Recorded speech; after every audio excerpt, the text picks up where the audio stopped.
नमस्कार साथियों, स्टडीट्यूड भारत के इस चैनल पर आप सभी का स्वागत है, जहां पे हम वर्ल्ड अफेयर्स, करंट अफेयर्स और आपके एग्ज़ाम में जो भी आ सकता है उसके नज़रिए से हम बात करते हैं। और आज का हमारा मुद्दा है कि ऑस्ट्रेलिया में जो अभी प्रदर्शन हो रहे हैं, जिसमें वैसे तो ये कहा गया है कि इमिग्रेशन को लेकर मत दो, लेकिन खास तौर पर इंडियंस यानी कि भारतीयों पर निशाना बनाया गया है। आइए हम जानने की कोशिश करेंगे कि ये आपके एग्ज़ाम को लेकर किस तरीके से इंपॉर्टेंट है। कई बार आपसे या फिर यूपीएससी या यूपीपीसीएस जैसे एग्ज़ाम की तैयारी कर रहे हैं तो उसमें आपको इस तरीके के आंसर लिखने के लिए पूछा जा सकता है, या हम जनरली अवेयरनेस के रिगार्डिंग भी ये जानना चाहेंगे कि ऐसा क्यों हो रहा है, इसके पीछे की विचारधारा क्या है और क्या अब भारतीयों को वहाँ पर निशाना बनाया जा रहा है। तो आगे बढ़ते हैं। सबसे पहले हम बता दें कि यहाँ पर एक मार्च फॉर ऑस्ट्रेलिया करके एक शुरू हुआ, जिसमें नस्लीय नफरत या विरासत का संरक्षण देखने को मिला। अक्सर आपने ये वीडियो बहुत ज़्यादा अभी देख ही ली होंगे न्यूज़ चैनल पर।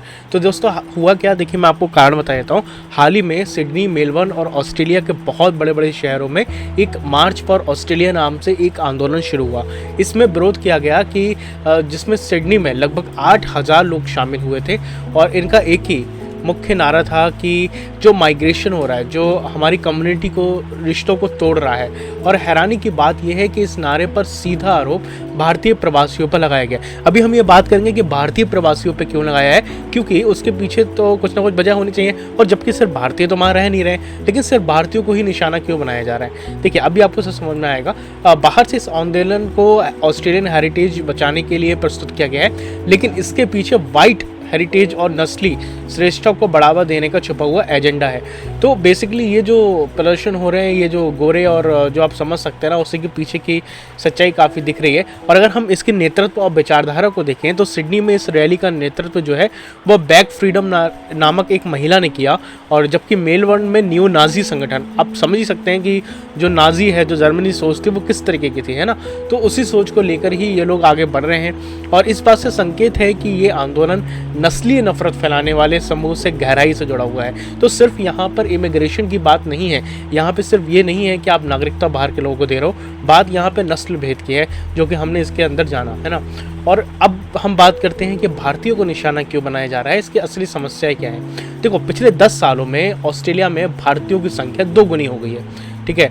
और जो 2023 का लगभग अगर हम देखें तो वहाँ पे 8.45 लाख तक वहाँ पे आबादी पहुँच गई है भारतीयों की, ऐसा अंदाज़ा है। और जिसमें अब प्रवासी, अब जो भारतीय आबादी है वो 10% से अधिक है, यानी कि 10% जो है वो अभी वहाँ पे भारतीय हो गए हैं, ठीक है।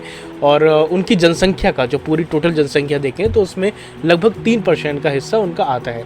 अब हो क्या रहा है दोस्तों, जो ये भारतीय हैं वो अच्छे पढ़े लिखे हैं, अच्छे सेक्टर में हैं, अच्छा रुपए कमा रहे हैं, ठीक है। तो एक आप जलन कह लो, या फिर होता है ना किसी कम्युनिटी में जब देखते हो कि ये कम्युनिटी बाहर की है और हमारे यहाँ के, क्योंकि भारतीय जो वहाँ पे वो अच्छा कमा रहे हैं, अच्छा रह रहे हैं, अच्छा लिविंग स्टैंडर्ड है उनके, और अच्छे पढ़े लिखे भी हैं, तो जो उनको लग रहा है कि आर्थिक स्थिति में ज़्यादा मजबूत हैं और उच्च शिक्षित हैं, इसलिए कुछ समूह इससे चिढ़ रहे हैं एक तरीके से, और ये बर्दाश्त नहीं कर पा रहे हैं कि भारतीय वहाँ पर इतना ज़्यादा अच्छा कैसे कर ले रहे हैं। इसी के खिलाफ वहाँ पर नफरत को फैलाई जा रही है, और इसी के कारण राष्ट्रवाद का बढ़ावा देने के लिए, जबकि ये साफ साफ दिख रहा है कि जो लोग आंदोलन कर रहे हैं वो न्यू नाजी विचारधारा के हैं, ठीक है। अब इन प्रदर्शन ने न्यू नाजी सोच को फिर से उभार दिया है, जो पिछली सदी में पूरी दुनिया के लिए एक बड़ा खतरा बनी थी। आपने देखा है कि जर्मनी में नाजी जो सोच थी उससे क्या हुआ था, पूरा वर्ल्ड वॉर हुआ, और इसी नस्ल भेद के चक्कर में उन्होंने 60 लाख से ज़्यादा यहूदियों को मार दिया। ऐसी जो सोच है ये फिर से पनपना, ये दुनिया के लिए अच्छे संकेत नहीं है। और ऑस्ट्रेलिया खुफिया एजेंसी भी मानती है कि ऐसे समूह देश की सुरक्षा के लिए खतरा है, जिसके चलते हाल ही में संसद ने नफरत फैलाने वाले प्रतीकों और आतंकी गतिविधियों पर सख्त कानून भी बनाए हैं। दूसरी ओर अगर हम भारतीय ऑस्ट्रेलिया की अर्थव्यवस्था से महत्वपूर्ण निभा रहे हैं, शिक्षा, स्वास्थ्य, IT और कारोबार जैसे हर क्षेत्र में भारतीय वहाँ पे अपनी मेहनत से देश की प्रगति में योगदान कर रहे हैं। तो अगर कोई भारतीय वहाँ पे जाकर रुपए कमा रहा है तो वहाँ पे टैक्स भी दे रहा है, तो ऐसे में ऑस्ट्रेलिया की इकोनॉमी बढ़ रही है। लेकिन ये केवल प्रवासी नहीं बल्कि ऑस्ट्रेलिया की तरक्की में सक्रिय भागीदार भी हैं, जबकि हमने आपको बताया।